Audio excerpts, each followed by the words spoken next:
Vahva agility-rata, mini-ykköset ja täällä ensimmäisenä on numero 65 Kiinan harjakoira Heili. Valmistautuu 67 kääpiösnautseri Nasu, 70 englannin kääpiöterreri Lotta ja 71 kääpiösnautseri Kaksen.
Järjestelmäseuran Pia Peltoniemi Kiinan harjakoira Heilin kanssa 0 tuloksella. Nyt teillä on ensimmäinen 0.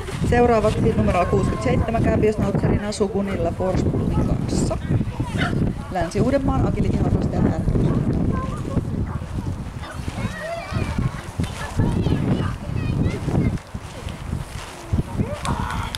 Valmistautuu englannin kääpiöterreri Lotta Liisa Kopran numerolla 70-71 kääpiösnautseri Kaksen.